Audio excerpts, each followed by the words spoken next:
Welcome to this video on AAI integrations. This is the overview. The purpose of this video is to explain the integration between automation analytics and intelligence, or AAI, and the scheduling solutions it supports. Most schedulers on the market have been integrated with AAI to provide a complete analytics and supervision solution. Each integration has different requirements and relies on different technologies. AI provides single pane of glass functionality. It sources data from heterogeneous sources, then normalizes and structures this data for consistency and readability. AI integrates with most of the schedulers on the market in the distributed cloud and mainframe worlds. We'll outline these integrations. As always, prior to working with AI and its various component parts, you should always check the compatibility matrix. Java is particularly important in this respect. Please check the documentation and the matrix before doing anything, since JVM requirements vary across components and versions. AI sources and then standardizes scheduling data from multiple scheduler sources to provide AAI functionality.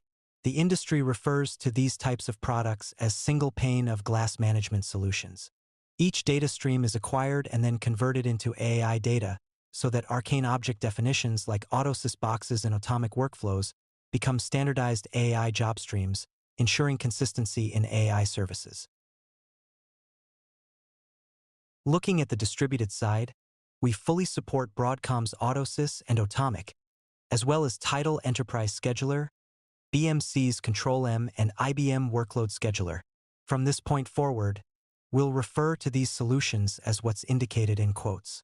On the mainframe, we support Broadcom's ESP and CA7, as well as the BMC and IBM products.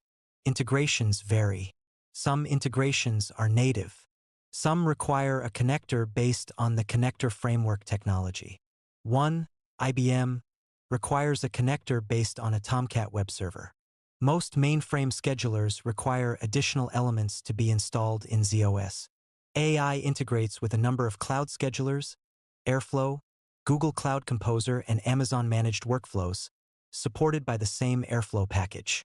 Finally, AI provides development tools to design custom integrations for schedulers not listed here.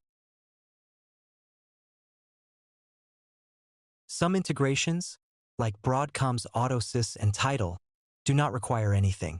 AI connects directly to the database over JDBC. Atomic and distributed BMC Control-M require the connector framework, a software component designed by Broadcom. On the mainframe, Control-M and ESP also use the framework. Note that ESP requires additional z/OS components, while Control-M does not. CA7 does not require any sort of connector software, but some installation and configuration work is required in z/OS. IBM Workload Scheduler, both distributed and mainframe, uses the same connector, which is based on Apache Tomcat technology.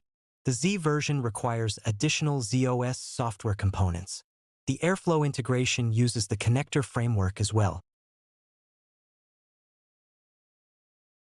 Data acquisition cycles have to be defined, irrespective of scheduler. There are two polling services. The converter turns inherently static data streams like job definitions into job streams. As a result, polling is set on a very low frequency so as to not impact performance. The Jammer service acquires dynamic data streams like events. Potentially tens of thousands of jobs execute every hour. The Jammer will run on a much tighter cycle, say 30 seconds. Cycles are defined differently based on the scheduler. For the original integrations like autosys, polling frequencies are set once in the config tool and apply to all instances of both autosys and Tidal. For Atomic, Control-M, ESP, and Airflow, polling frequencies are set at the level of the connector. This means each scheduler can have its own polling frequencies. Finally, cross-instance dependencies are supported for specific combinations of schedulers, like autosys and CA7. In the case of supported cross-instances, if you build batch processes with dependencies that run across schedulers, say a CA7 job leading into an autosys job, leading back to another job in CA7, AI models this accurately and you'll see those dependencies in the job stream. For unsupported combinations, AAI does not natively model those dependencies. Obviously, sequencing is possible, but AAI does not have a built-in data model to properly reflect them. You'll need to build technical jobs in the schedulers which AI will recognize. You should contact your Broadcom client team to obtain the complete list of supported cross-references dependency groups. Thank you. This concludes the video.